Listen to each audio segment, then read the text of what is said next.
பாதகம் செய்தார்களோ அவர்களை அட்டாக் பண்ணார்கள். 9 முகாம்களை குண்டு வச்சு தகர்த்துட்டாங்க. நாம் எல்லாம் பாராட்டினோம், சந்தோஷப்பட்டோம், அத்தனை பேருமே சொன்னார்கள். ஆனால் அடுத்து என்ன நடந்தது என்று கேட்டால், அந்த அமைச்சர், அங்கே இருக்கிற இராணுவ அமைச்சர் மற்ற அதிகாரிகள் என்ன சொல்கிறான்னு கேட்டிங்கன்னா,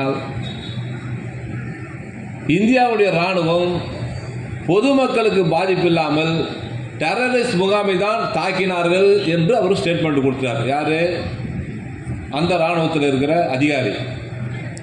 ஆனால் அன்றைக்கி ராத்திரியே என்ன பண்ணுறாங்கன்னா, காஷ்மீர் பக்கத்தில் பார்டர் இருக்கிற பகுதியெல்லாம் நம்மளை பாகிஸ்தான் அட்டாக் பண்ணுது. அட்டாக் பண்ணதுக்கப்புறம் நாம் மீண்டும் பாகிஸ்தானை அட்டாக் பண்ணுறோம். அப்போ நம்ம ஜெய்சங்கர் என்ன சொல்கிறாருன்னு கேட்டிங்கன்னா, பாகிஸ்தானிடம் பேசி தான் நாங்கள் இராணுவத்தை அனுப்பினோம். யார் சொல்கிறது? ஜெய்சங்கர். பிரதமர் சொல்கிறதுல ஜெய்சங்கர் வெளியுறவுத்துறை அமைச்சர். அவர் சொல்கிறதுல நியாயம் இருக்குது. சரி, நீ பாகிஸ்தானை சொல்லி டெரரிசம் மட்டும் அட்டாக் பண்ணியிருந்தால் ஏன் பாகிஸ்தான் இந்தியா மீது அட்டாக் செய்திருக்க வேண்டும்?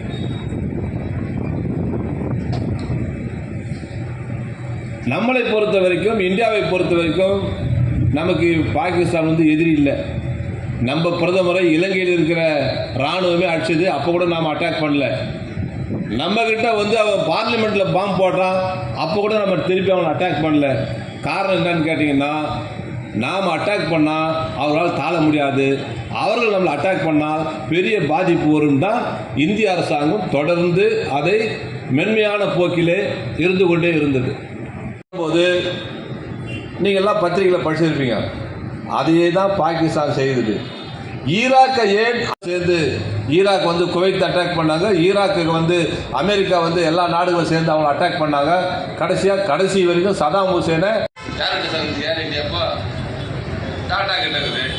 ஆனால் டாடா கிட்ட மட்டும் இல்லை, டாடா இணையாக சிங்கப்பூர் ஏர்லைன்ஸும்